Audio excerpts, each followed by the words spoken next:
Bismillahirrahmanirrahim. Alhamdulillahi rabbil alamin. Wassalatu wassalamu ala ashrafil anbiya'i wa khatamil mursalin. Nabiyyina wa qudwatina wa qurrati a'yunina Muhammad ibn Abdillahil hadil amin. Wa ala alihi wa sahbihi ajma'in wa man sara ala hadiyihim ila yaumiddin, amma ba'd. Muslimin, muslimat, tuan-tuan, puan-puan, ibu-ibu, ayah-ayah yang Allah rahmati, lagi Allah kasihi sekalian. Assalamualaikum warahmatullahi wabarakatuh. Waalaikumsalam. Alhamdulillah, kita bersyukur kepada Allah Subhanahu wa taala pada pagi yang berbahagia ini.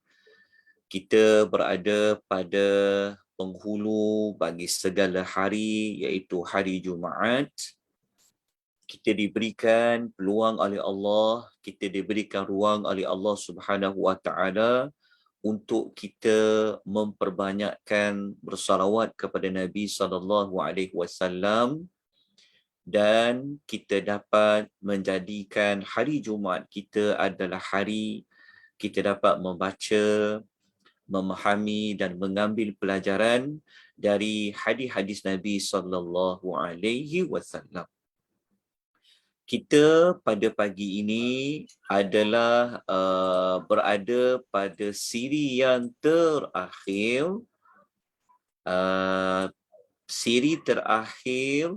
bagi bab yang ke-11, iaitu bab mujahadah di dalam Riyadhus Shalihin. Hadis yang kita tengok hadis yang ke-17. Jadi hari ini merupakan hari terakhir kita membincangkan hadis-hadis yang berada dalam kitab Riyadhus Shalihin bab yang ke-11. Yang mana bab ke-11 dalam kitab Riyadhus Shalihin mempunyai 17 hadis kesemuanya. Jadi alhamdulillah, dalam beberapa minggu yang lalu kita telah selesai membaca sehingga 16 hadis. Jadi hari ini adalah hadis yang terakhir. Setelah kita selesai membaca hadis yang terakhir ini, kita akan lanjutkan dengan kita mempelajari tentang bab yang ke-10 ya dalam Riyadhus Shalihin, yang mana bab yang ke-10 ini adalah bab berkenaan dengan bersegera, babul mubadarati ilal khairi, bab bersegera mengerjakan kebajikan dan anjuran untuk kita melakukan kebaikan. Agak pelik sikit kerana belajar kitab ikut kaedah yang biasa, orang ikut susunan. Bab 10 baru pergi kepada bab yang ke-11. Tetapi kita mengubah cara kita mempelajari kitab Riyadhus Shalihin. Kita menyusun atur mengikut kepada perkaitan di antara satu tajuk kepada satu tajuk.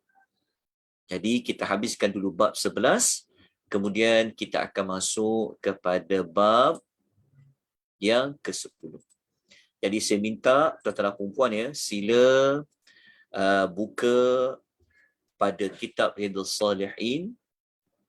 Mohon kongsikan muka surat yang keberapa, halaman berapa bagi kitab Riyadhus Shalihin sesiapa yang memiliki.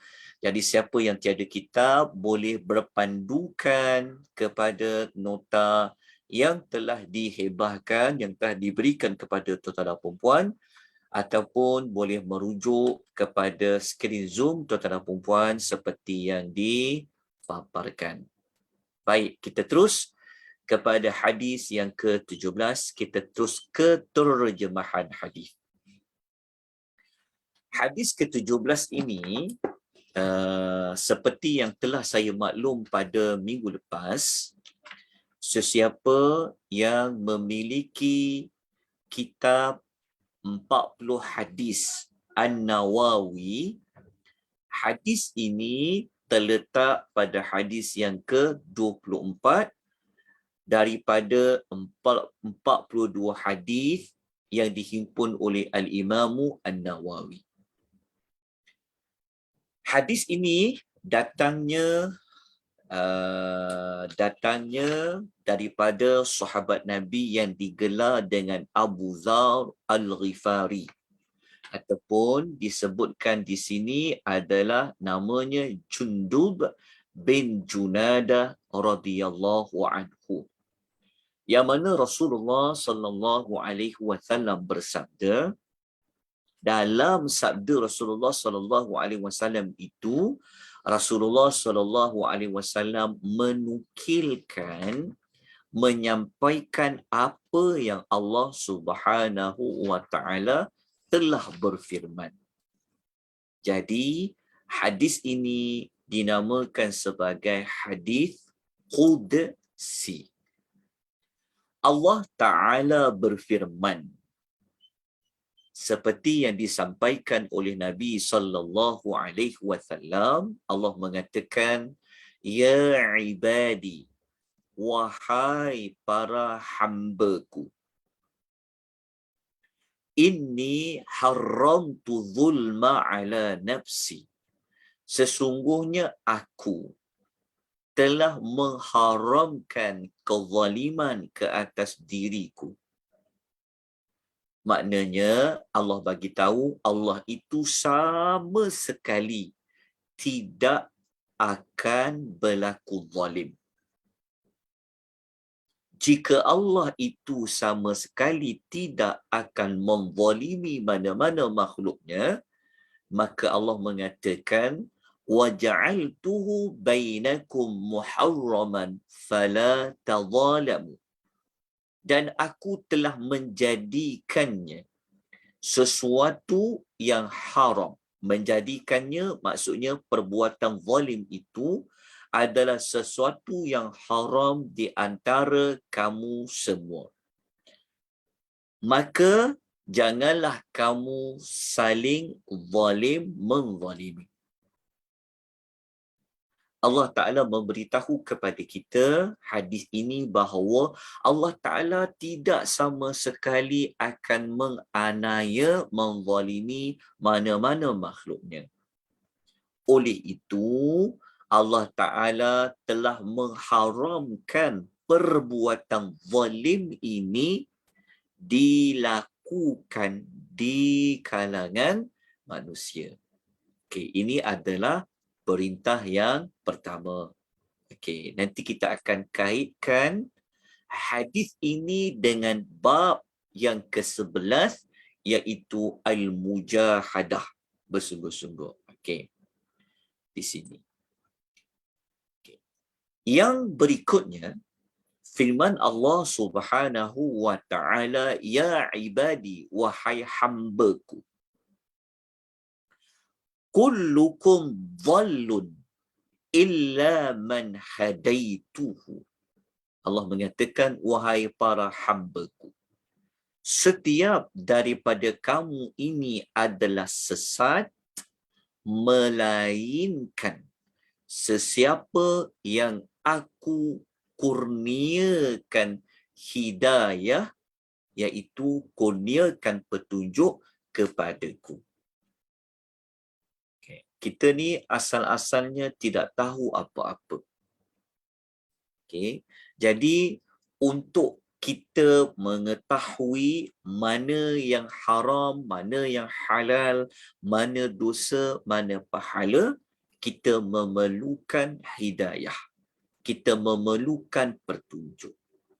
Maka yang hanya boleh memberikan petunjuk kepada kita, yang boleh menerangkan apakah yang patut kita lakukan, yang tak patut kita lakukan dan sebagainya, hanyalah Allah.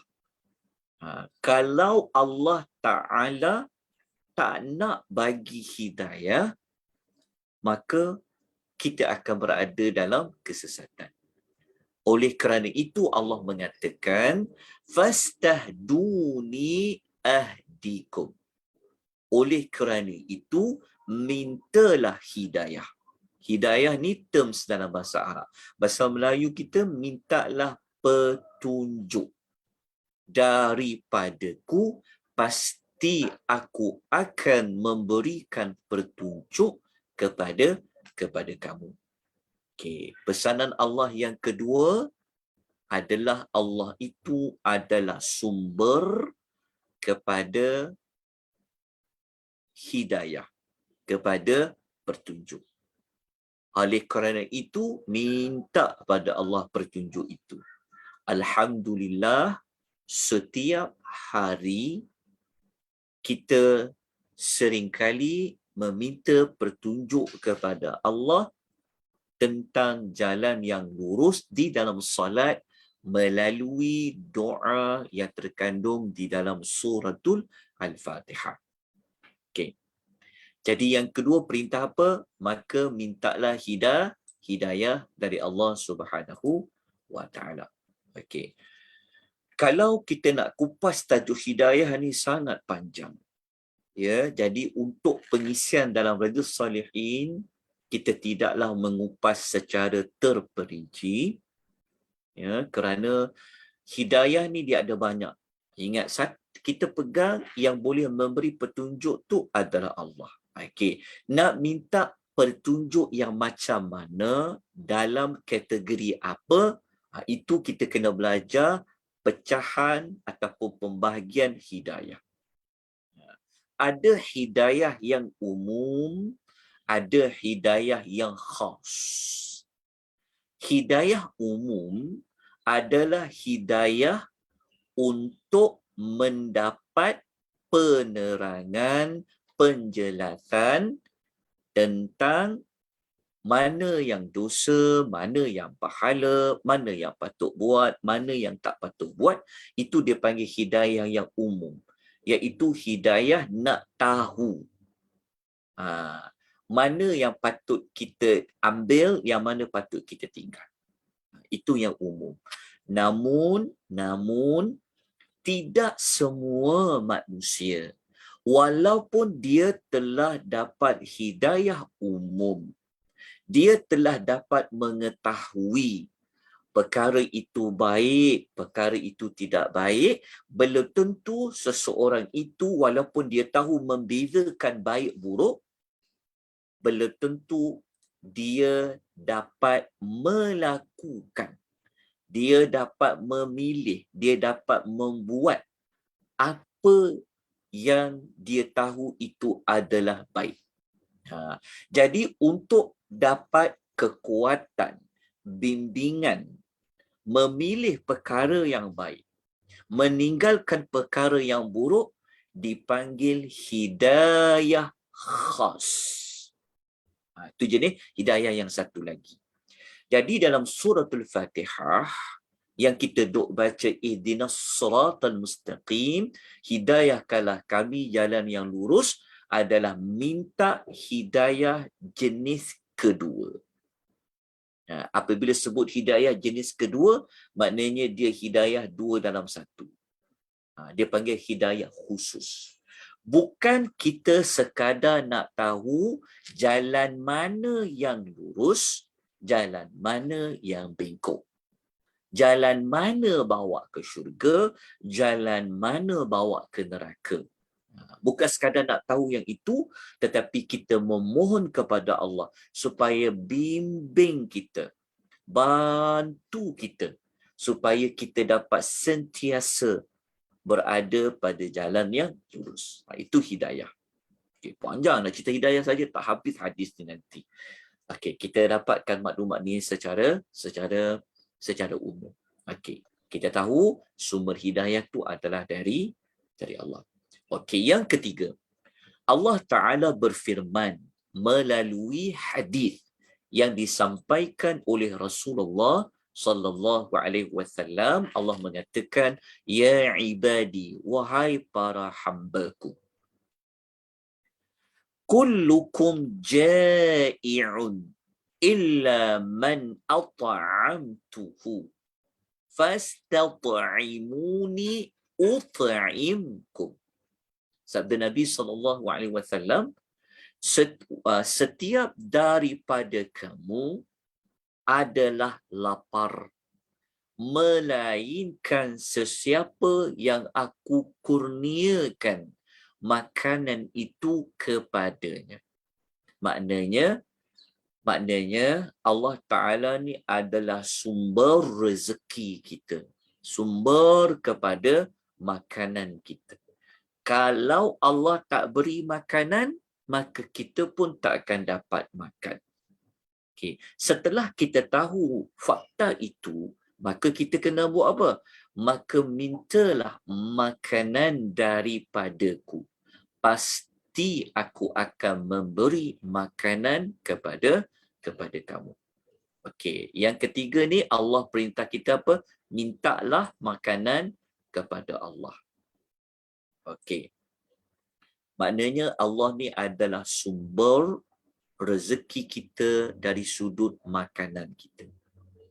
Okey, kita nak makan, minta pada Allah. Kalau Allah tak beri, tentu kita tak akan dapat makan. Okey, kita pergi yang keempat. Yang keempat, Allah Ta'ala berfirman, ya ibadi, wahai hambaku, kullukum arid illa man kasautuhu. Okay, Allah mengatakan, wahai para hamba, setiap daripada kamu adalah tidak berpakaian. Maknanya bertelanjang. Melainkan sesiapa yang aku kurniakan pakaian kepadanya. Okey. Yang keempat ni, dia menunjukkan dia sama, ada persamaan tentang Allah Ta'ala ini adalah merupakan sumber pergantungan kita. Dari sudut nak dapat makanan dan dari sudut nak melindungi tubuh badan kita. Dari sudut pakaian. Jadi kalau kita dah tahu fakta itu, maka Allah suruh buat apa? Fastakesuni aksukum. Maka mintalah pakaian daripadaku, pasti aku akan memberikan pakaian kepadamu. Jadi pakaian ni pun bukan satu benda yang tak penting. Dia termasuk dalam keperluan asas. Walaupun kita boleh makan kenyang, tapi kalau tidak berpakaian pun tak boleh. Kan? Bukan sekadar untuk menutupi aurat, tetapi nak mengelakkan daripada apa? Panas, sejuk. Jadi sumber yang boleh melindungi tubuh badan kita adalah Allah. Okey, dah dapat maklumat ini, kita sambung lagi. Yang berikutnya, kata Nabi SAW, Allah Ta'ala berfirman, ya ibadi, innakum tukhti'una bil-laili wan-nahar. Wahai para hambaku, sesungguhnya kamu ni sering melakukan kesalahan di waktu malam dan di waktu siang. Wa ana aghfiru dzunuba jami'a. Dan aku mengampunkan segala dosa kesemuanya. Okey. Yang ini Allah bagi tahu bahawa Allah Ta'ala ini adalah sumber kepada pengampunan dosa. Dosa yang kita buat banyak mana waktu malam, yang kita buat banyak mana pada waktu siang, apa pun jenis dosa itu, kalau kita nak minta pengampunan, Allah Ta'ala akan mengatakan Allah akan ampunkan semuanya. Jadi kalau kita dah tahu Allah Ta'ala ni mengampuni semua dosa, maka kita kena buat apa? Maka kita kenalah berusaha, bersungguh-sungguh untuk cari Allah itu untuk apa? Allah kata, fastaghfiruni aghfir lakum. Maka mintalah keampunan daripadaku. Jadi dekat sini, dia berkaitan dengan apa? Minta apa? Minta keampunan. Okey. Nanti kita akan kaitkan dengan tajuk mujahadah dia. Kat mana related, kat mana hubung kait kesesuaian hadis ini di dalam bab mujahadah. Tapi sikit sebanyak rasa tuan dah tahu dah. Dah dapat tangkap dah. Okey. Pelan-pelan kita belajar. Suara saya jelas didengari oleh tuan-tuan dan puan-puan atau bagaimana? Jelas Ustaz. Alhamdulillah. Bimbang juga, diam je semua orang pagi ni. Okey, tak apa. Yang berikutnya adalah sabda Nabi SAW tentang Allah. Allah mengatakan, hari ini kita belajar mengenali Allah. Seronok kan? Kita belajar mengenali siapa pencipta kita. Kan? Siapa yang sebenarnya kita solat tiap-tiap hari. Yang kita sembah selama ni siapa dia? Dia tu macam mana? Maka kita dapat belajar sedikit sebanyak hari ni. Kita dapat berkenalan dengan Allah ni, dapat mengenali Allah, satu nikmat yang besar kita. Kalau kita tak kenal, maka kita tak cinta. Okay. Berikutnya sabda Nabi SAW, ya ibadi, wahai para hamba-Ku. Innakum lan tablughu durri fatadurruni. Allah mengatakan, sesungguhnya kamu tidak akan mampu buat selama-lamanya. Maksudnya Allah bagi tahu, kamu semua ni selama-lamanya tidak akan mampu melakukan kemudaratan kepadaku bagi menyakitiku. Allah bagi tahu, kalau kita marah macam mana pada Allah, ke kita nak buat apa pada Allah, nak memudaratkan Allah, nak menyakiti Allah, selama-lamanya kita tak akan dapat melakukannya. Lepas tu Allah juga bagi tahu kepada kita, walan tabalughu naf'i fatanfa'uni. Dan kamu tidak akan mampu buat selama-lamanya untuk menyampaikan kemanfaatan kepadaku bagi memberi manfaat kepadaku. Maksudnya, kita juga tak perlulah bersusah payah nak tolong Allah, nak bantu Allah. Kita kena faham asalnya, kena faham dulu. Maknanya Allah Ta'ala ni, dia tidak memerlukan mana-mana makhluk dia. Kan? Kita yang perlukan Allah, tapi Allah tidak memerlukan kita. Maka Allah memberikan contoh. Memberikan contoh dari sudut kita nak bagi manfaat pada Allah. Nanti kita akan baca lagi di bawah tu nanti. Contoh, kalau kita kata kita semua kena puji Allah. Kalau kita tak puji Allah Ta'ala, nanti nama Allah akan tercemar. Tak. Maksudnya kalau kita tak puji Allah pun, kalau kita tak bertasbih pun, contoh kan, tak terkesan apa-apa pun pada Allah. Kita tak akan boleh bantu Allah apa-apa pun. Nanti kita akan baca perincian dia. Jadi Allah Ta'ala bagi tahu dua sudut lah. Kan?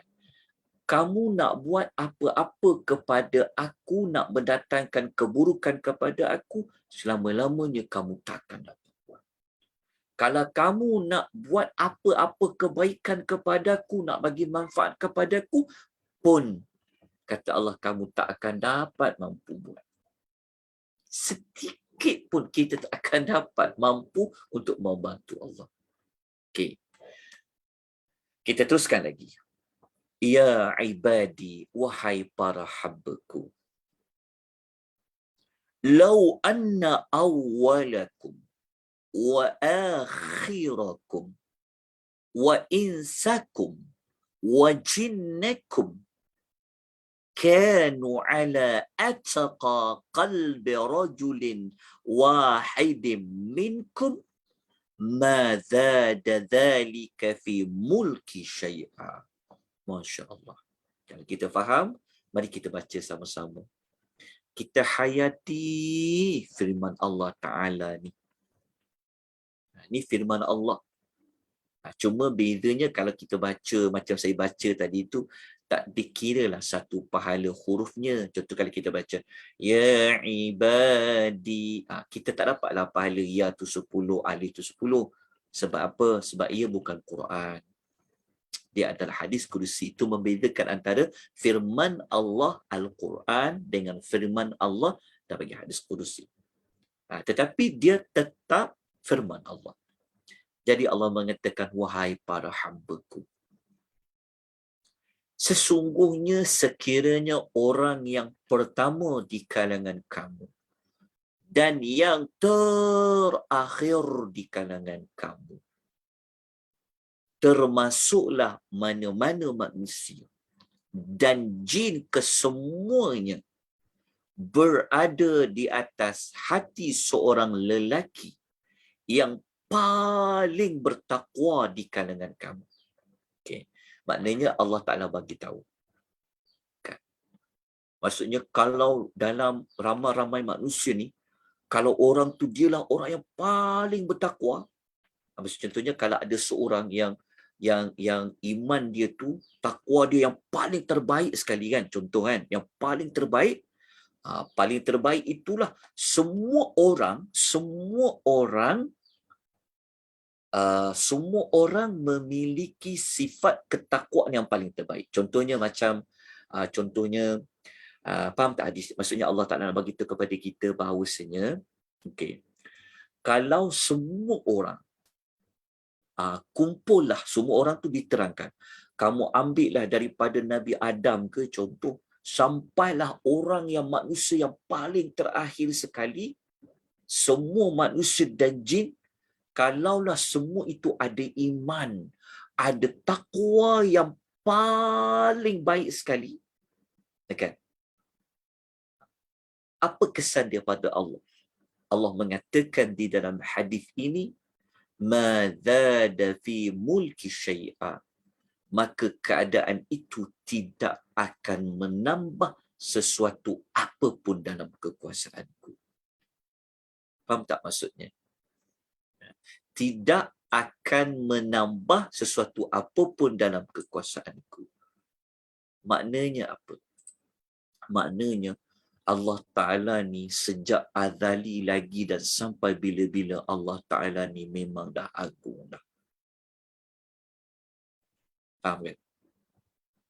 Maksudnya kalau semua orang bertakwa, bukan untuk kuatkan kerajaan Allah Ta'ala tu. Bukan nak bagi kerajaan Allah tu bertambah lagi agung. Tidak. Tidak akan menambah apa-apa dalam kekuasaan Allah. Faham tak? Faham kan maksud dia kan? Maksudnya Allah Ta'ala tu sejak azali lagi, Allah Ta'ala itu sudah agung, memiliki kerajaan. Kalau macam kita manusia kan, sesuatu kerajaan nak urus dia, perlukan rakyat, betul tak? Contoh paling mudah, ambil kes di Melaka lah contoh kan. Kalau rakyat tak undi, rakyat tak bagi majoriti, tak boleh mana-mana individu boleh memerintah negeri. Maknanya pemerintah Nak pegang satu kerajaan memerlukan siapa? Memerlukan orang lain. Kalau lagi orang sokong, lagi kuat kerajaan tu. Kalau orang semua dah tak sokong, contoh. Tetapi Allah Ta'ala tidak memerlukan seperti itu. Boleh jelas nak menunjukkan kerajaan Allah. Jadi hadis ini juga membantu kita untuk mendapat maklumat dalam suratul Mulk. Kita belajar dalam suratul Mulk, Allah Ta'ala bagi tahu dia di tangan dia segala kerajaan. Biyadihil mulk.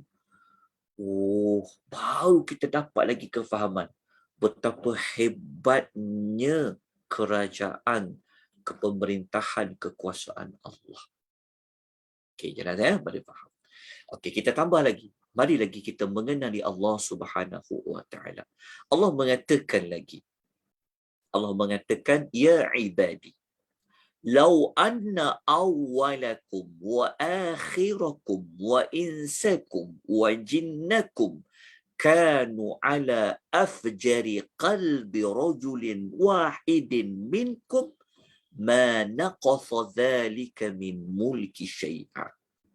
Allah mengatakan, wahai para hamba-Ku, sesungguhnya sekiranya orang yang pertama dan orang yang terakhir di kalangan kamu, termasuklah mana-mana manusia, semua manusia dan jin, berada di atas hati seorang lelaki yang paling jahat di kalangan kamu, maka keadaan itu tidak akan mengurangkan sesuatu pun daripada kekuasaanku.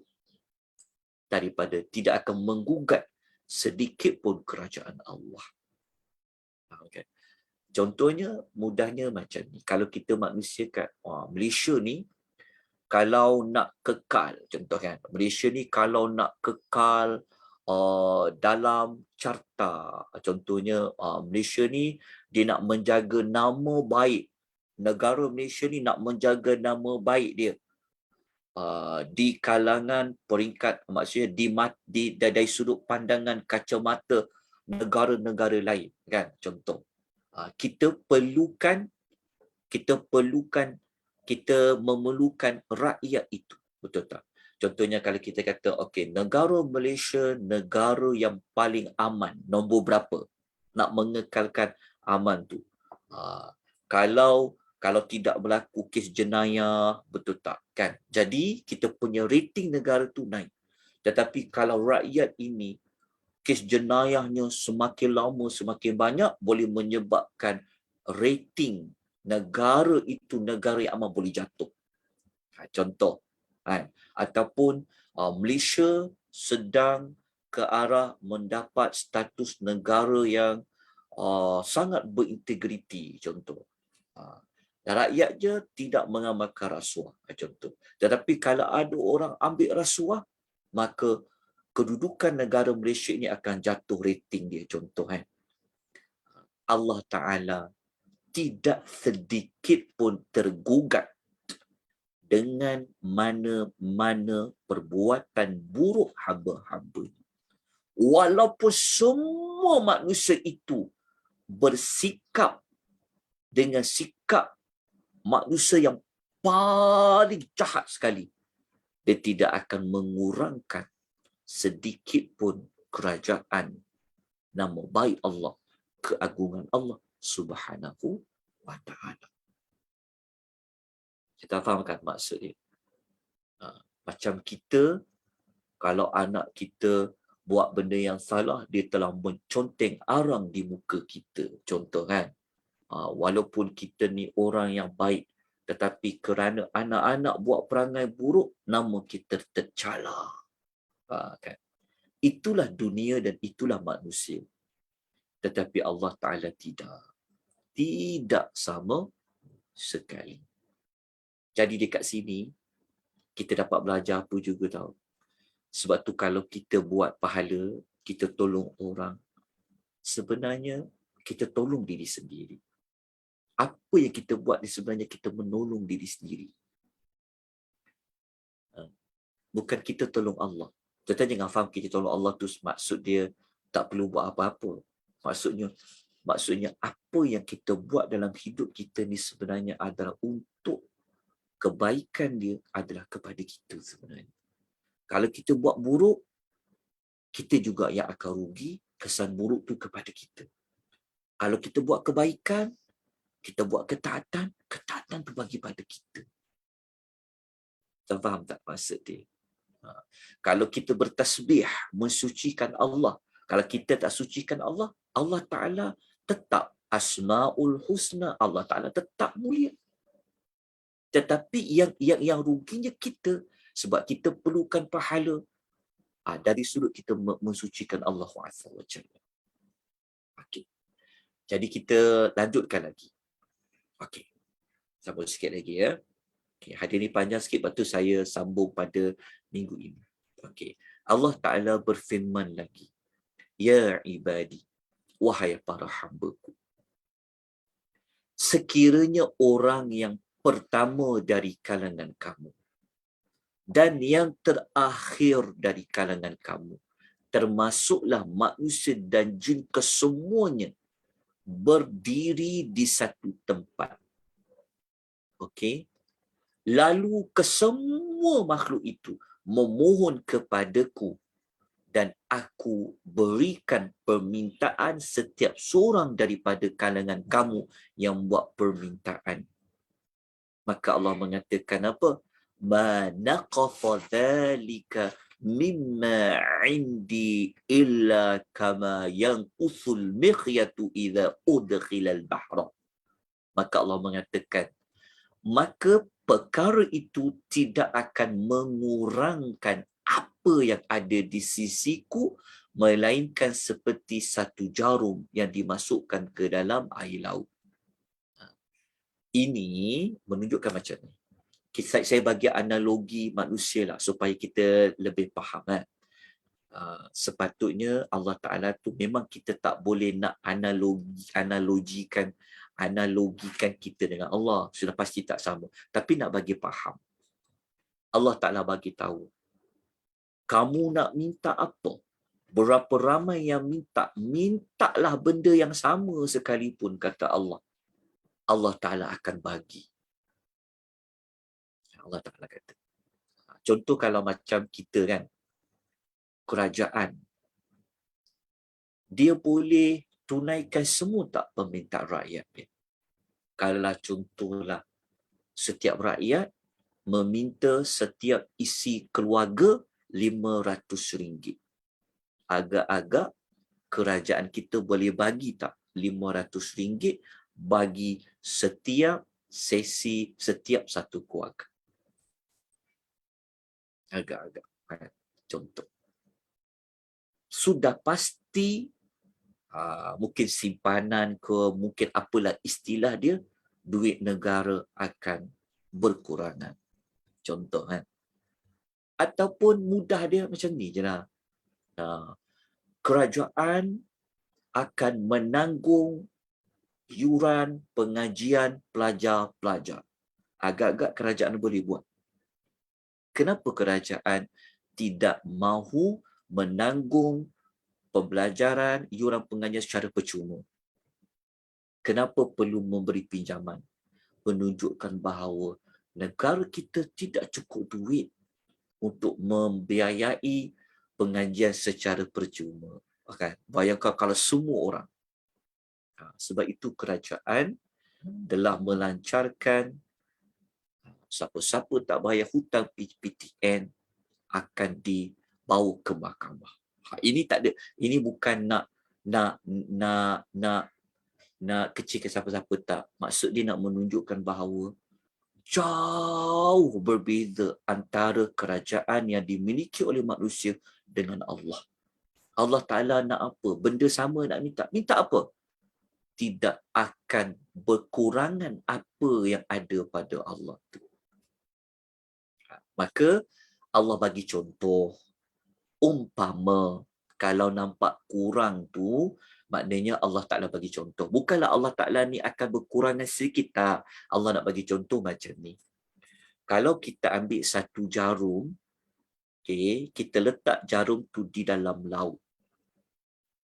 Kan? Kita ambil jarum tu, angkat.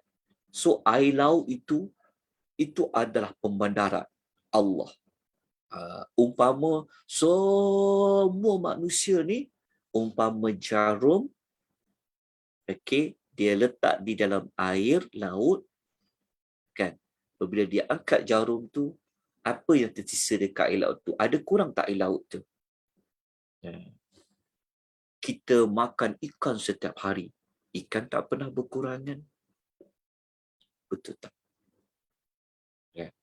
Allah Ta'ala ni, kehebatan dia, mintalah apa. Allah Ta'ala akan beri, nak menunjukkan keagungan Allah Subhanahu wa Ta'ala. Okey, kita sambung lagi. Dan habis dah ni, nak habis dah. Okey, nanti kita kaitkan dengan ni. Kemudian kata Allah Ta'ala berfirman lagi di dalam hadis qudsi ini, ya ibadi, innama hiya a'malukum uhsiha lakum, wahai para hambaku, hanya senya, maknanya bahawa sesungguhnya, okey, amal-amal yang aku akan perhitungkan untuk kamu. Okey. Hanya senya ia adalah amalan-amalan kamu yang aku akan hitungkan untuk kamu. Maknanya Allah bagi tahu kepada kita apa amal yang kita buat, itulah yang Allah Ta'ala akan balas.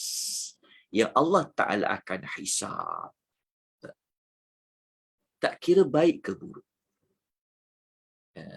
Allah bagi contoh. Allah perincikan lagi. Kemudian aku menyempurnakan ganjaran bagi amal tu. Siapa-siapa yang mendapati kebaikan pada amalnya, maka hendaklah dia memuji Allah. Dan sesiapa yang mendapati sebaliknya, iaitu amalnya adalah amal buruk, maka janganlah dia mengerji, janganlah dia menyalahkan Allah, melainkan dirinya sendiri. Di sinilah yang sangat berkaitan dengan bab mujahadah juga. Yang last kat sini. Bersungguh-sungguh kita buat amal. Allah Ta'ala tidak akan zalim kita. Seolah-olah yang hujung ni, ada yang hujung sekali ni seperti menerangkan yang awal-awal yang Tuhan kata, aku telah mengharamkan kezaliman ke atas diriku. Allah sama sekali tidak akan zalim kita. Maknanya contohnya, kalau kita buat 10 amal, maka Allah Ta'ala akan balas 10 amal. Allah Ta'ala tidak akan membalas 8 amal saja, 7 amal saja. Kita buat 10, tapi Allah balas 7. Tak, Allah tak akan zalim kita macam itu. Begitu juga kalau kita buat kejahatan 10, dosa kita buat, Allah Ta'ala membalas ikut jumlah dosa yang 10 itu. Allah Ta'ala tidak akan menambah dosa menjadi 12, menjadi 15. Kita buat 10 je. Kenapa jadi sampai 15? Allah Ta'ala tidak akan menzalimi kita seperti itu. Bahkan Allah Ta'ala, kalau kita buat 10 amal, Allah Ta'ala balas lebih pada 10. Tapi kalau kita buat 10 dosa, Allah kira 10 saja. Itu kita belajar pada hadis yang lain. Jadi Allah bagi tahu kepada kita, kalau siapa dapat balasan buruk, sebenarnya salah siapa? Salah kita lah. Sebab Allah Ta'ala takkan zalim kita. Apa yang kita tak buat, Allah tak akan mengambil kira apa yang kita tidak buat. Inilah hadis yang Allah Ta'ala nak terangkan kepada kita. Okey. Jadi, nampak tak mujahadahnya? Bersungguh-sungguh tu buat apa? Buat amal bersihkan diri daripada keburukan. Okey, dalam masa yang sama apa? Dalam masa yang sama, bersungguh-sungguhlah kita minta kepada Allah, minta hidayah. Sebab kita dah tahu Allah sumber hidayah. Allah sumber kepada rezeki. Allah sumber pakaian. Allah ni sumber kepada dapat pengampunan. Maka mintalah sungguh-sungguh minta ampun kepada Allah. Ambil peluang minta ampun kepada Allah Azza wa Jalla. Nanti waktu kita belajar bab 11 sekejap lagi, kan, kita akan dapat kepada tajuk cepat-cepat ambil peluang tu. Dia panggil bersegera. Kita tahu bab 11 ni, kita tahu Allah Ta'ala ni adalah sumber rezeki. Jadi, tajuknya adalah mujahadah. Maka kita kena berusaha, bersungguh-sungguh minta pada Allah. Nanti kita belajar bab nombor 10, cepat-cepat minta rezeki kepada Allah. Kan? Kita dah tahu, Allah Ta'ala ni adalah Tuhan yang maha pengampun.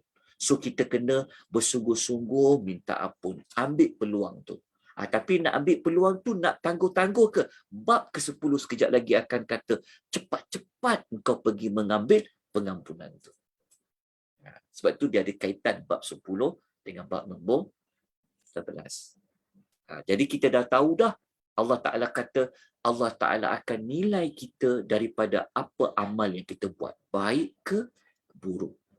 Tapi kalau kau buat amal baik, kau dapat balasan, kau kena puji Tuhan. Sebab apa tuan-tuan? Sebab Allah balas bukan mengikut jumlah kita buat. Baik tu, Allah akan bagi lebih. Kalau kita buat 10, Allah bukan bagi 10. Allah akan gandakan lebih. Macam kita belajar hadis kata, kalau kita niat buat baik, kita buat, Allah gandakan 10 sampai naik kiraan dia. Betul Allah kata, pujilah Allah. Tapi siapa-siapa yang buat keburukan, dia dapat hisap keburukan tu, maka salahkanlah diri dia.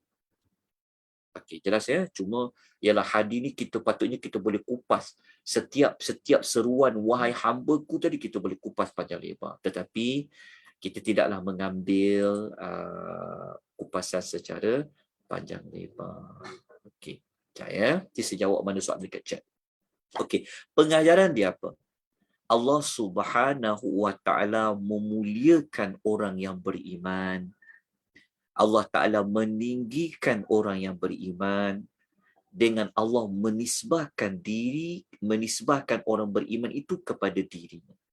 Faham tak? Menisbahkan orang beriman kepada dirinya. Kenapa kan Allah kata, wahai hamba-Ku, kan? Macam kita kata, oh itu anak aku tu anak aku. Kenapa kita kata, kita mengatakan kaitkan dia dengan anak kita? Sebab kita nak muliakan anak tu. Kita bangga dengan anak tu. Anak siapa tu? Oh, tu anak saya tu. Okey. Tapi kalau anak tu buat satu benda yang buruk, macam mana kita nak buat? Kita akan berhelah nak sorok ke orang. Orang tanya, itu anak siapa tu? Ya Allah, kau hajar kan, contoh kan. Orang tak tahu tu anak kita, kita akan buat apa? Oh, yelah kan, semoga takut mengaku anak kita kan. Itu contoh. Jadi Allah Ta'ala dia panggil kita, wahai hamba-Ku, wahai hamba-Ku, wahai hamba-Ku. Nak menunjukkan bahawa mulianya orang beriman ini. Okey. Lepas tu yang kedua kita dapat belajar, Allah Ta'ala telah membersihkan diri Allah dari sebarang perkara buruk seperti berlaku zalim. Okey. Lepas tu yang ketiga, kita disyariatkan. Ini dikaitan dengan mujahadah tadi. Berusaha, berazam, buat sungguh-sungguh untuk mencari hidayah yang diikuti dengan kita berdoa tadi. Dan menundukkan diri kepada Allah Subhanahu wa Ta'ala. Sebab kita tahu Allah Ta'ala ni nak minta apa dekat dia, semua Allah akan bagi. Kalau kita minta 2,000 kali benda sama pun tak apa. Tak akan kurang. Minta lagi. Nak minta buat kali ke 10,000. Minta pada Allah. Jadi itu dah dikaitkan dengan mujahadah. Dah tahu Allah Ta'ala tu tidak akan berkurang apa-apa permintaan. Mintalah walaupun benda yang sama. Minta pada Tuhan. Sebab itu contoh yang paling dekat kita boleh faham, kisah Nabi minta kurangkan solat 5 waktu. Kan asalnya 50 waktu. Pergi lagi minta lagi kurang, minta lagi kurang, minta lagi kurang, sampai 5 waktu. Allah Ta'ala ni boleh ke minta benda yang sama? Boleh. Kan hadis tu bagi tahu. Okey, minta. Jadi, kita dah tahu Allah Ta'ala ni boleh mengampunkan dosa kita buat waktu siang, waktu malam, semua sekali. Maka sungguh-sungguhlah minta pengampunan kepada Allah Azza wa Jalla. Okay. Kita dah tahu Allah ni sumber kepada hidayah. Allah je yang boleh bagi kita kekuatan nak buat ketaatan. Allah sahaja yang boleh memelihara diri kita daripada nak buat maksiat tadi. Maka minta pada Tuhan. Terutama pada hidayah. Minta. Kejap lagi waktu kita belajar bab 10, kita akan belajar hadis akhir zaman ni. Lagi teruk. Jadi Allah dah sumber kepada nak maintain hidayah kita ni. Ya, kita nak minta kita selalu berada pada jalan yang lurus. Ya Allah, aku dah insaf, aku dah berhijrah, aku dah tahu mana aku nak pergi ni. Ya Allah, bimbinglah aku, bimbinglah. Minta kepada Allah hidayah tu taufiq. Minta bimbingan dari Allah. Okay.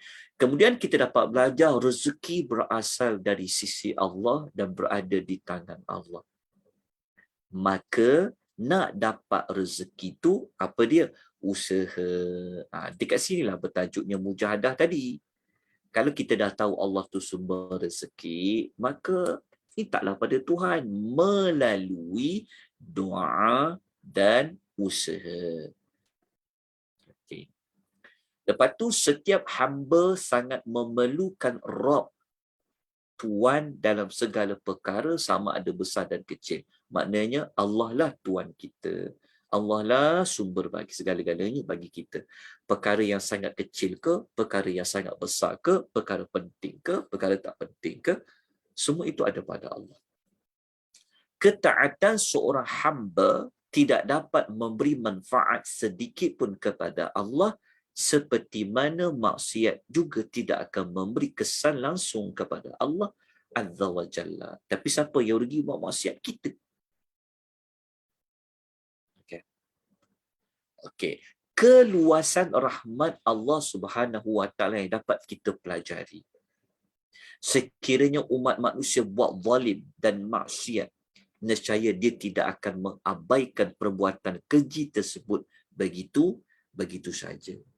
Dekat sini yang hadiah last sekali kita baca. Ya, maknanya apa amal yang kita buat, Allah Ta'ala akan mengambil kira dia. Dan kita, kalau kita fokus pada kebaikan, kita nampaklah rahmat Allah. Kan? Kita dah tak ingat dah dulu kita pernah buat apa, betul tak? Siapa pernah ingat dulu 10 tahun lebih dulu, dia pernah buat kebaikan apa? Kita pun dah tak ingat dah kita buat apa. Tapi rahmat Allah, Allah Ta'ala tahu apa yang kita lakukan.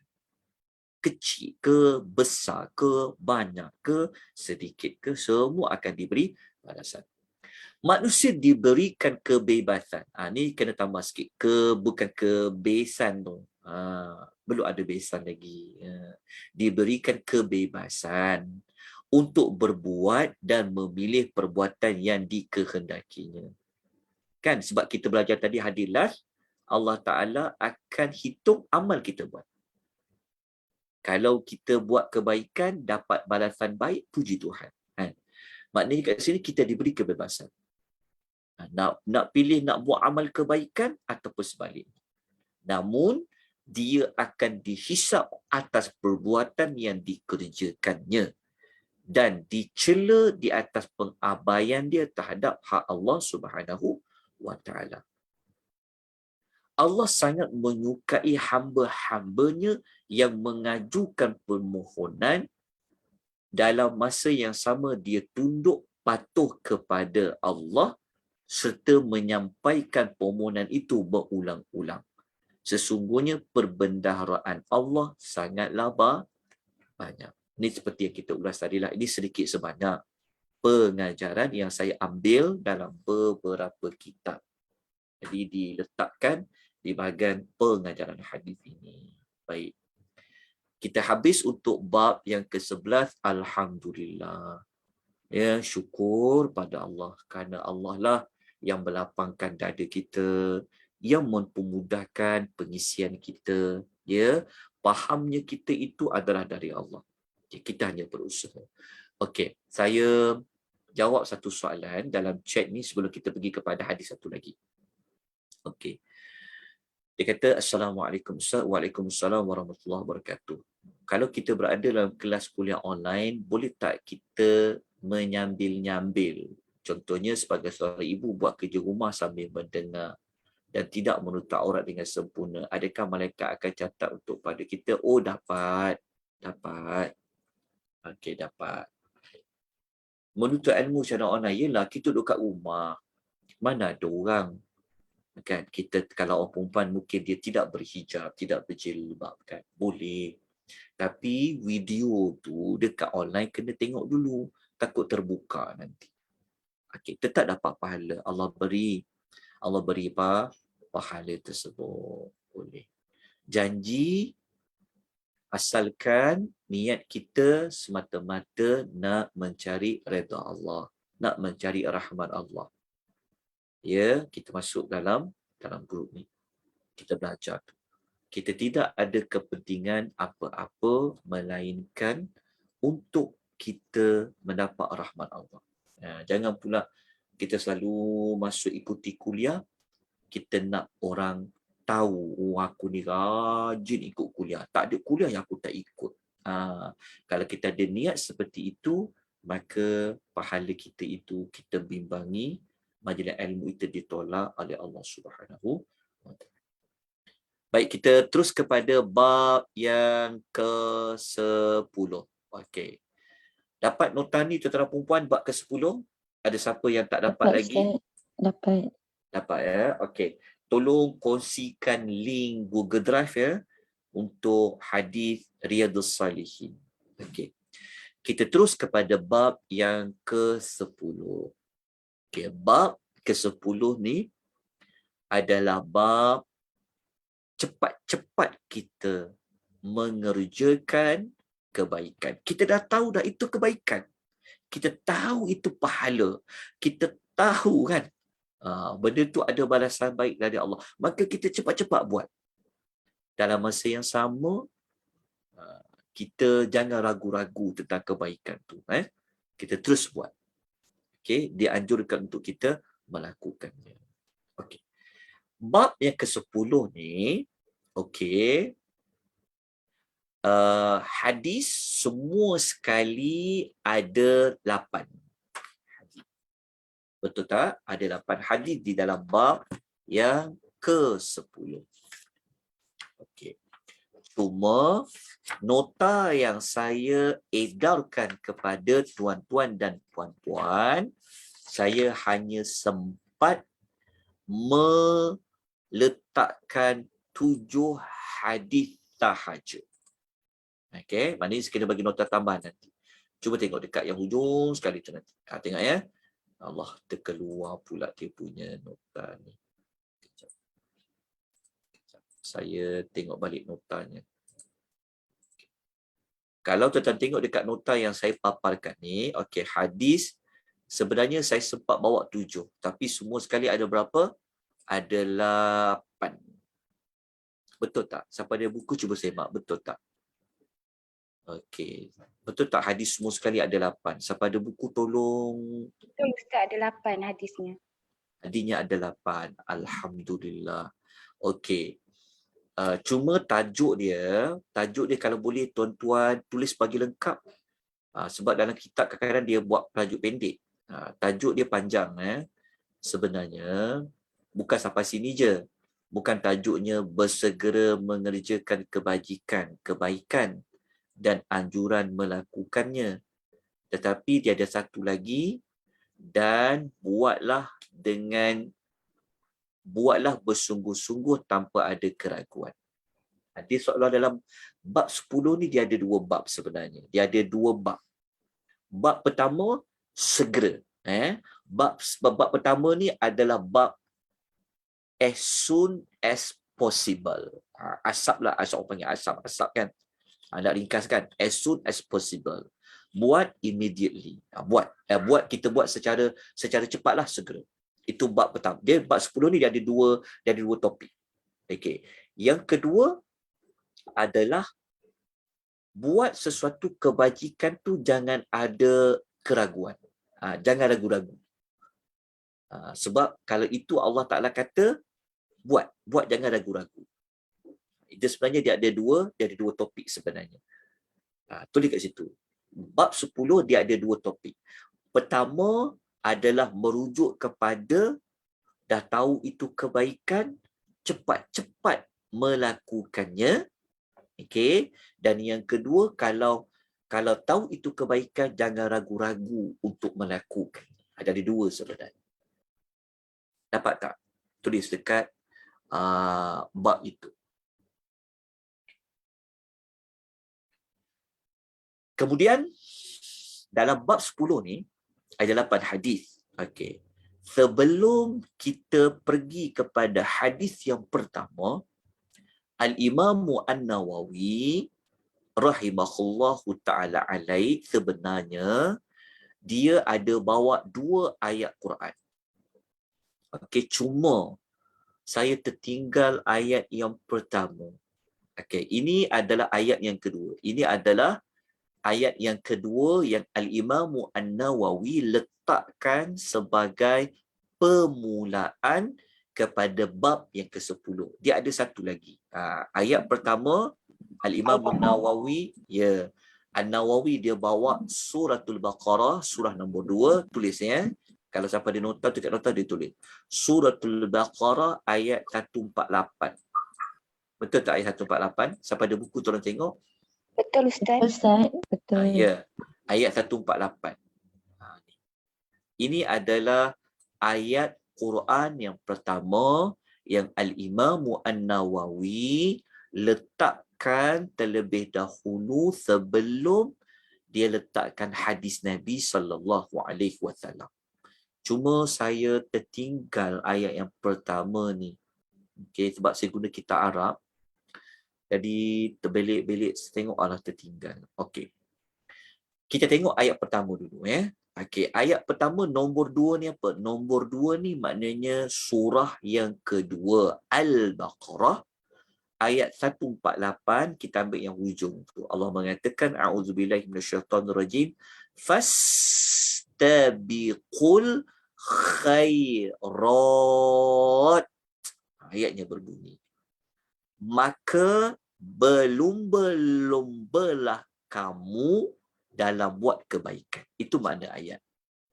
Okay, ayat 148 yang dinukilkan oleh Al-Imam Nawawi, fastabiqul khairat. Berlumba-lumbalah dalam mengerjakan pahala. Dalam buat pahala, buat kebaikan, berlumba-lumbalah. Okey, itu ayat pertama. Ayat 148 surah Al-Baqarah. Dan ayat yang kedua, seperti yang lihat di dalam nota, adalah surah Al-Imran ayat 133.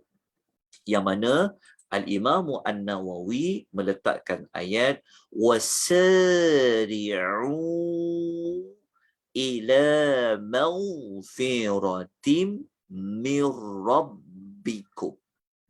Ayatnya ayatnya maknanya adalah terjemahannya, dan bersegeralah kamu.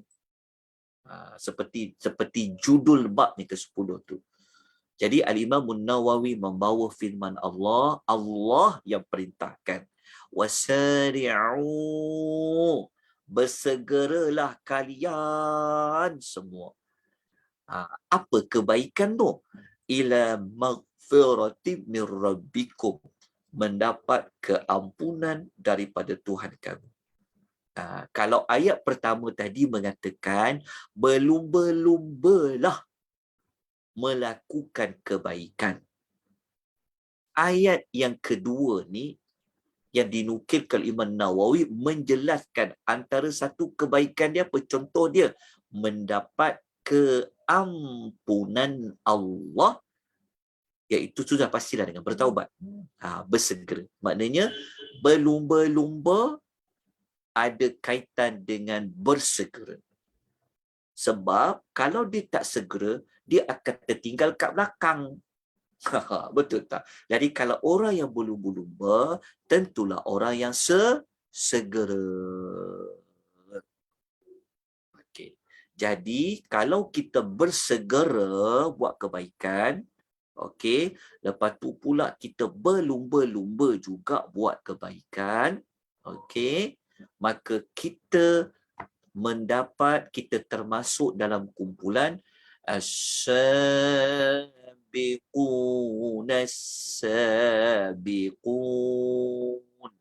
golongan yang mendahului yang akan mendahului. Okey, jelas tentang ayat ini? Okey. Kita dah belajar sebelum ni, masih ingat tak bab nombor 13? Masih ingat tak kita belajar bab apa? Kita belajar pada bab yang ke-13, tak silap saya dulu.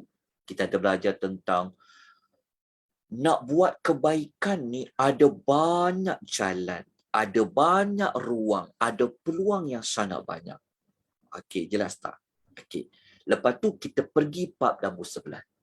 Bab nombor 11 ni kerana kalau kita dah tahu kebaikan itu dah banyak, ada banyak cara, ada banyak sudut, kita kena buat apa? Sungguh-sungguhlah, berusahalah sedaya upaya nak buat kebaikan-kebaikan yang banyak tadi tu. Okey, dalam masa yang sama, kebaikan yang kita tahu tadi, bab 10 kata apa? Segera, segera, segera. Dalam masa yang sama, kalau kita tengok orang lain buat sedekah RM10, kita nak mendahului dia. Aku nak sedekah RM15. Contoh macam tu. Itulah bab yang ke-10. Nampak tak perkaitan dia? Kenapa diletak kita susun atur daripada 13 pergi ke 11 pergi ke 10? Sebenarnya sama je. Nak baca bab 10 dulu, bab 11, bab 13 pun boleh. Okay. Jelas saudara perempuan ya? Tentang bab yang ke-10 ni. Okay, jadi kita terus kepada bab ke-10 tanpa melengahkan waktu lagi. Okay. Kita terus kepada hadis yang pertama. Okey. Jumpa siapa-siapa dalam buku, jumpa hadis yang pertama. Jumpa Ustaz. Okey, yang lain-lain tuan-tuan perempuan jumpa tak? Diam je yang lain-lain tu. Okey. Diam tu pun kebaikan juga, dia kata. Okey, tak apa. Dia Allah bagi pahala diam, pahala fokus. Okey. Kita terus kepada hadis yang pertama. Okey, nampak ya nota yang saya paparkan di dalam puan? Siapa yang tengok kat Zoom tu, dia nampak tak? Nampak. Okey. Alhamdulillah. Syukur pada Allah. Jadi kita pergi kepada hadis yang hadis yang pertama. Saya. Okey. Hadis yang pertama, sekejap. Izinkan saya buka kitab asal Arab dia. 115.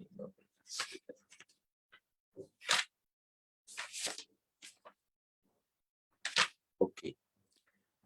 Hadis yang tanya.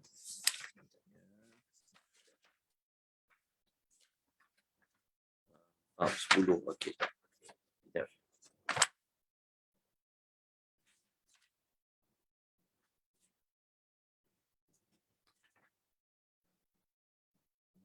Okey. Hadis ni, okey, jika kita kira, jika kita hitung daripada bab 1 sampai bab 10 lah. Contoh jika tuan-tuan dah belajar hadis-hadis dalam Riyadhus Shalihin ni, bab 1 dah belajar sampailah bab nombor 10 kan, contoh kan. Hadis yang pertama dalam bab ni, kalau tengok keseluruhan hadis, ini adalah hadis yang siapa ada dekat buku dia tulis hadis nombor berapa keseluruhan? Hadis ni adalah hadis yang ke-87. Faham tak maksudnya? Maksudnya kalau kita dah habis belajar bab 1, bab 2 sampai bab 10 kan. Maksudnya kita baru nak masuk bab 10 ni. Bab 10 ni, hadis pertama ni, jika kita kira daripada hadis nombor bab 1, hadis ni adalah hadis yang ke-87. Daripada hampir 1,900 hadis. Agak-agak ada berapa ribu lagi hadis nak belajar ni. Sebab tu, siapa yang dapat mengkhatamkan kitab Riyadhus Shalihin, dia akan belajar lebih kurang 1,900 hadis. Yang merakumi. Kalau tak silap saya dulu, saya ada bagi pada kawan mula-mula. Ini saya nak motivate kepada kita semua supaya teruskan belajar. Jangan berhenti. Okey. Semua sekali ada 372 bab. Ada berapa? Ada 372 bab. Kita belajar sekarang bab berapa? Bab ke-10. Ada berapa ratus lagi bab nak habis? Wallahu ta'ala alam kan. Tapi kita niat pada Allah. Nanti kita akan masuk kepada hadis mengisi umur senja. Nanti kita akan belajar. Jadi kita buat jadual. Kurang-kurangnya, paling kurang 1 hari dalam seminggu, kita dapat mengikuti kuliah hadis. Kita belajar. Kalau ikut yang ni lah. Kalau nak ikut yang lain pun, teruskan belajar lagi baik.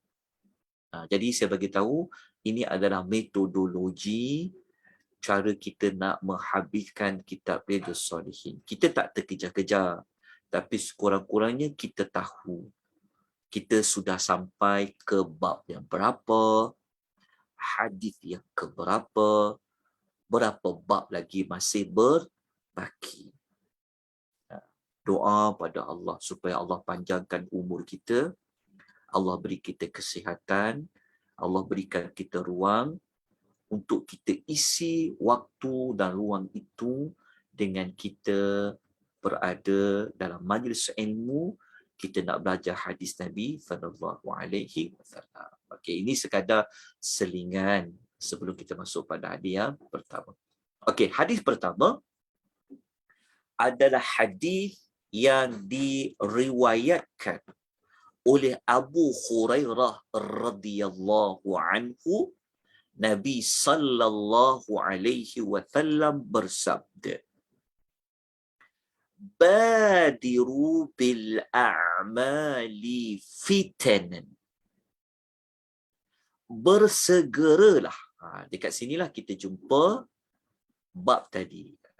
Nabi kata badiru, cepat-cepat kata Nabi. Kalian semua mengerjakan amal-amal. Kalau kerjakan amal-amal, tentulah amal-amal tu adalah amal yang soleh. Okey, cepat-cepat kamu buat amal sebelum datangnya fitanan, pelbagai fitnah ataupun fitnah. Fitnah ni, jangan kita faham fitnah tu macam orang Melayu faham. Fitnah di sini merujuk kepada ujian, cobaan yang Allah beri dalam hidup manusia, tambah-tambah lagi kita berada di akhir zaman. Kalau kita nak faham salah satu fitnah yang sangat besar akhir zaman apa? Macam Dajjal. Itu dipanggil fitnah Dajjal. Ujian, cobaan, kedatangan Dajjal. Okey. Itu makna fitnah yang banyak digunakan. Jadi Nabi kata, cepat-cepat korang buat amal. Sebelum datangnya nanti macam-macam fitnah. Lepas tu Nabi menggambarkan fitnah tu macam mana. Kan? Nabi kata, kaqita'il laili muzlim. Seperti potongan-potongan malam yang gelap. Nabi kata fitnah ni, dia punya teruk fitnah tu umpama malam yang gelap. Kenapa Nabi kata potongan-potongan malam yang gelap? Nak menunjukkan fitnah tu banyak. Lepas tu fitnah itu, dia punya teruk dia tu adalah seperti malam yang gelap. Nah, fitnah ni mudah kita nak kata akhir zaman ni macam ujian kita nak buat amal. Sebab fitnah tu masuk ujian. Cabaran kita nak beramal. Maknanya Nabi kata, korang kena cepat-cepat buat amal sebelum korang datang nanti cobaan, dogaan untuk kamu buat amal. Contohnya, kalau kita ambil maknanya macam itulah. Yang mana cobaan kamu, dugaan kamu nak buat amal ni, halangan kamu nak buat amal ni, dia umpama malam-malam yang gelap. Macam kita sekarang kan. Contoh kan. Contohnya macam kita nak buat amal sekarang, dia banyak cobaan. Betul tak? Cobaan apa? Dengan cobaan gadget dekat tangan kita, ada rancangan TV, ada filem ini, contoh. Dengan cobaan apa lagi? Macam-macam kan? Betul tak? Kadang-kadang kan masa ni banyak habis dekat mana? Kalau macam dulu kan, kalau kita dulu nak buat amal ni macam kita boleh fokus senang. Sebab apa? Sebab kita tak diganggu dengan gadget, betul tak? Tak diganggu dengan telefon, dengan dulu, betul tak? Kita tak banyak pasaraya nak berjalan, betul tak? Tapi sekarang ni kita berhadapan dengan macam-macam perkara yang boleh menghambat kita, yang boleh menyebabkan masa kita terbuang, yang boleh menyebabkan kita susah nak buat amal. Sama sekarang ni. Itu Nabi panggil fitnah. Termasuklah macam Dajjal datang nanti, dihalang kita untuk beriman. Contohnya. Okay, jelas tak maksud saya tentang fitnah itu? Okey. Lepas tu Nabi SAW mengatakan fitnah tu dia punya teruk umpama malam yang gelap lah. Okey. Lepas tu Nabi mengatakan, Nabi bagi contoh orang yang terkena fitnah ni macam mana. Nabi kata terdapat seseorang yang dia waktu pagi dia beriman, tapi petang dah jadi kafir dah. Ataupun pagi dia seorang, ataupun petang dia tu dia beriman, namun besok pagi ni dia menjadi kafir. Tahu tak fitnah ni? Termasuklah fitnah ni, kalau kita mudah nak faham, termasuklah juga dengan ajaran-ajaran sesat. Faham tak? Pemikiran-pemikiran. Sekarang itu banyak tau. Banyak ideologi, pemikiran-pemikiran, program-program yang boleh menyesatkan kita. Zaman Nabi dulu tak banyak fitnah tu. Sebab apa? Sebab Nabi ada. Nabi boleh betulkan. Zaman sekarang ni kadang-kadang banyak sangat ajaran-ajaran, ilmu-ilmu yang sesat tu. Yang menyebabkan banyak halangan kita nak buat kebaikan. Itu termasuk dipanggil fitnah dari sudut syubhat. Syubhat tu fitnah dari sudut keraguan-keraguan. Kita bercampur bau. Mana yang sunnah, kita terbalik dengan benda bid'ah. Dia terbalik. Zaman ni zaman yang orang yang amanah, kita kata dia khianat. Orang yang khianat, kita kata dia amanah. Betul tak? Zaman orang mengikut hawa nafsu syahwat sekarang ni. Betul tak? Mengikut hawa nafsu. Benda yang Islam kata riba, zaman dulu mereka memang tak nak riba. Zaman sekarang orang buat macam main-main je riba tu. Orang tukar kepada apa? Bonus lah, macam-macam. Contoh macam tu. Zaman sekarang ni pula, zaman yang orang anggap judi tu dah macam hak asasi manusia ke. Dia macam-macam. Itu di bawah makna fitnah. Jadi Nabi kata cepat-cepat korang buat amal sebelum datangnya fitnah-fitnah. Yang fitnah itu besar, fitnah itu buruk dia seperti potongan malam yang gelap. Lepas tu ada orang cepat jadi berubah. Pagi dia kafir, pagi dia beriman, malam tu jadi petang tu jadi kafir dah. Sebab apa? Sebab fitnah tu punya banyak attack dia, kiri kanan depan belakang dia, menyebabkan contoh pagi ni dia belajar sunnah Nabi. Tiba-tiba petang tu mungkin daripada dia baca buku, mungkin daripada dia tengok YouTube, mungkin daripada dia dengar, dia tengok TikTok ke, dia baca dekat mana-mana media sosial, dia dapat amal lain pula, ada berubah pula. Faham tak? Sekarang ni macam-macam. Kan ajaran sesat, ajaran perbuatan yang kadang-kadang nampak macam Islami tapi tak Islami. Kita ingat di sunnah tapi terbaliknya. Macam tu. Nabi nak menerangkan kecepatan fitnah tu berlaku, ada kiri dan kanan kita sehingga orang boleh berubah dalam sekelip mata saja. Lepas tu Nabi mengatakan orang itu telah menjual agamanya demi memperolehi kekayaan dunianya. Ini Nabi bagi menerangkan contoh orang yang boleh berubah dengan cepat je. Zaman sekarang ni orang nak survive, kan, dia sanggup jual agama dia. Kan ada orang sekarang contoh kan, dia punya nak dapat kebahagiaan hidup, contohnya pasangan dia tu orang yang bukan agama Islam contoh. Dia punya nak kejar semua benda kekayaan dunia tadi kan, maka dia sanggup tukar agama ke? Faham tak?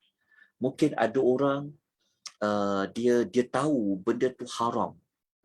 Tapi kalau dia ikut saluran yang halal, nanti dia tak akan cepat kaya. Dia sanggup jual agamanya. Macam tu juga. Okey, demi nak pangkat, demi nak jawatan, demi nak kuasa, sanggup jual agama. Itulah yang Nabi menerangkan. Ada orang akhir zaman ni dia akan menghadapi zaman-zaman fitnah. Okey, faham tak tuan-puan? Sedikit ringkasan yang dapat saya ulas pada pagi ni sebab kita pun dah masuk pada jam 12. Jadi saya harap penerangan saya ni dapat memberikan penjelasan sedikit sebanyak tentang hadis ini. Nanti waktu kita baca hadis lain nanti kita akan jumpa lagi, kita masuk zaman yang ke depan lagi banyak fitnah. Contohnya ni tahun 2021 kan.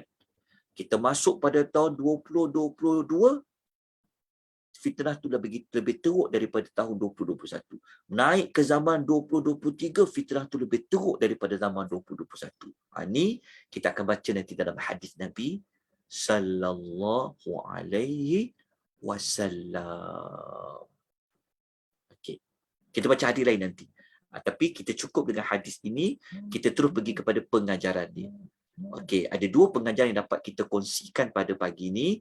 Nombor satu, kewajipan berpegang teguh kepada agama. Pegang agama baik-baik. Walaupun kita melawan arus, kan contohnya. Kan, zaman sekarang ni mungkin orang perjuangkan, tak payahlah zaman moden sekarang, tak perlulah nak berjilbab-jilbab lah. Kan, zaman sekarang zaman fitnah. Kan, jadi kita kena kuat semangat kita, pegang teguh agama, tak boleh. Sebab zaman sekarang kan mungkin orang nampak zaman dah ke zaman yang teknologi dan sebagainya, mungkin. Jadi pegang teguh kepada agama. Lepas tu bersegera buat amal soleh sebelum kita menemui mana-mana halangan dan rintangan. Buat dia. Segera. Sebab kita tak tahu apa yang akan halang kita daripada kita buat kebajikan. Banyak tuan-tuan zaman sekarang ni, zaman halang orang mengajar pun ada. Betul, ada. Macam-macam sekarang. Nak buat dakwah ni, kita nak sampai benda yang betul ni, kadang disekat sini, disekat sana pun ada juga. Jadi, sementara ruang tu masih ada, peluang tu masih ada, tidak ada halangan, buat. Kita cepat-cepat kita melakukan amal soleh. Nanti kita akan jumpa pada hadis yang lain penerangan lebih lanjut antara fitnah-fitnah ni apa. Yang kedua, kita dapat belajar pelbagai fitnah yang akan menyesatkan, yang akan muncul pada akhir zaman.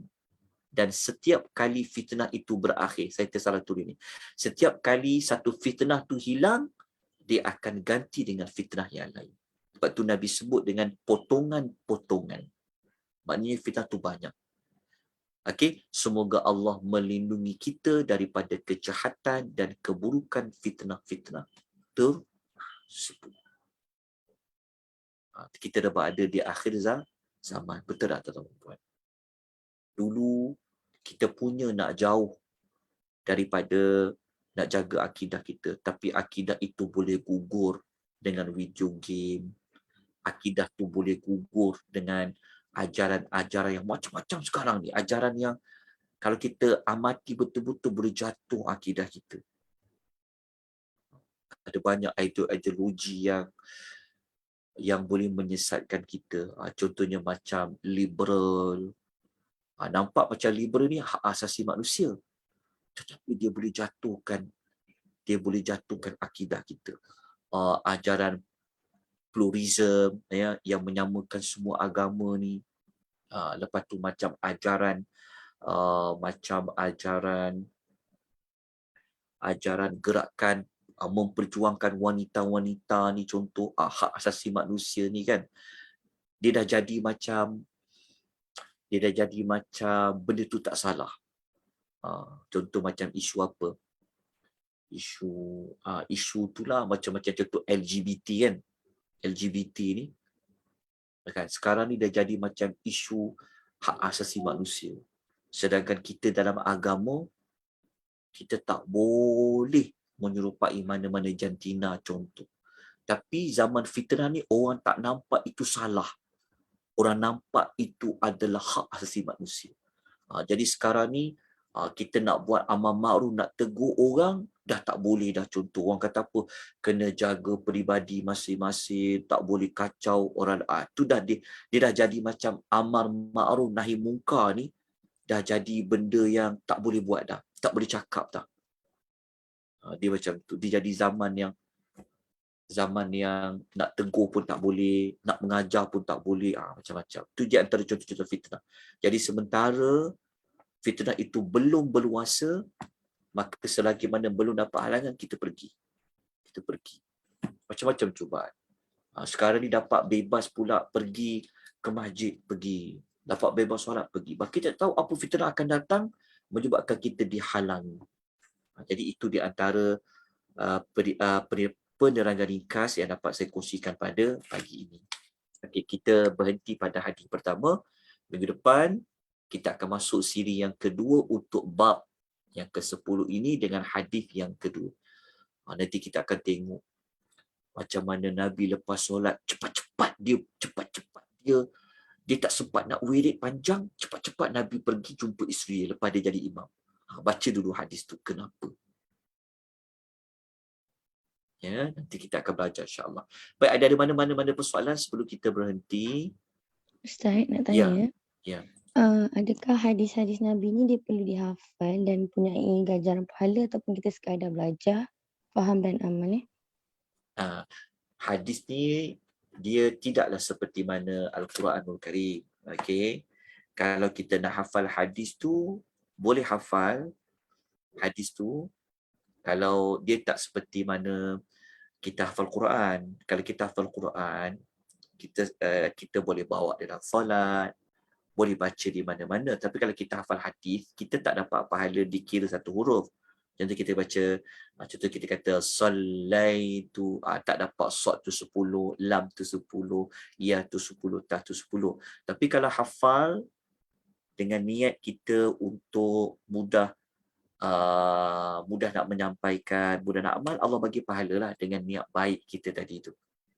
Dan moga-moga kita hafal ni, kita termasuk niat untuk kita tunjukkan kita cinta kepada Rasulullah sallallahu alaihi wasallam. Dia termasuk dalam bab dia dapat kelebihan dari sudut bab cinta, bab ingat Nabi.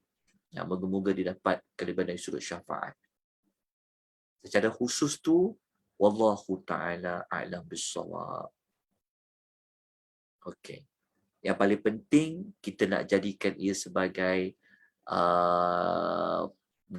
jadi sebagai teladan lah bagi kita.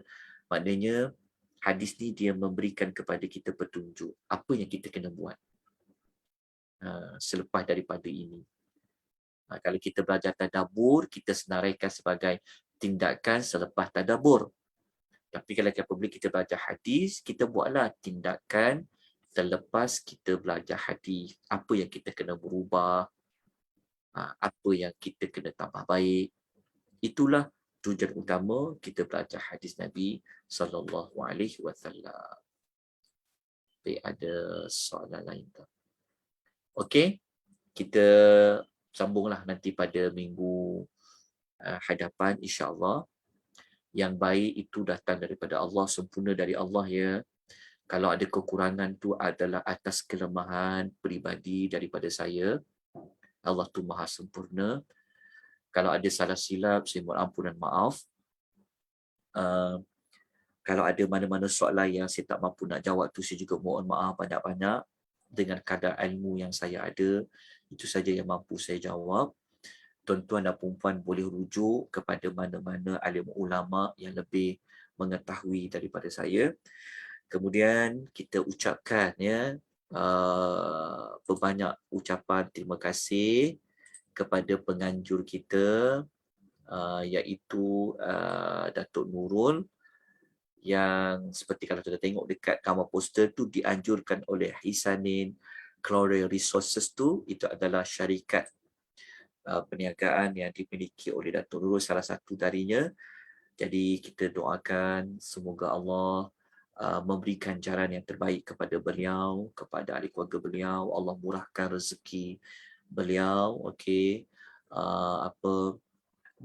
memajukan perusahaan perniagaan beliau, okey, kerana hasil daripada pendapatan beliau inilah beliau gunakan untuk menganjurkan majlis ilmu seperti ini. Bukan ini saja sebenarnya, ada banyak lagi beberapa guru-guru yang lain yang beliau taja. Semoga Allah memberi kelapangan dada kepada beliau, memudahkan urusan beliau. Juga kepada tuan-tuan dan puan-puan, jazakumullahu khaira ya, kerana sentiasa setia, sentiasa mengikuti majlis ilmu pada pagi ini. Hanya Allah yang boleh membalas segala jasa baik tuan-tuan dan puan-puan. Jadi kita sudahi majlis ilmu kita dengan tasbih kafar. Subhanakallahumma wa bihamdika asyhadu an la ilaha illa anta astaghfiruka wa atubu ilaik. Wal 'asr innal insana lafi khusr illa alladhina amanu wa 'amilus shalihat wa tawasaw bil haqq wa tawasaw bis sabr. Terima kasih Ustaz. Terima kasih semua. Ustaz, terima kasih semua.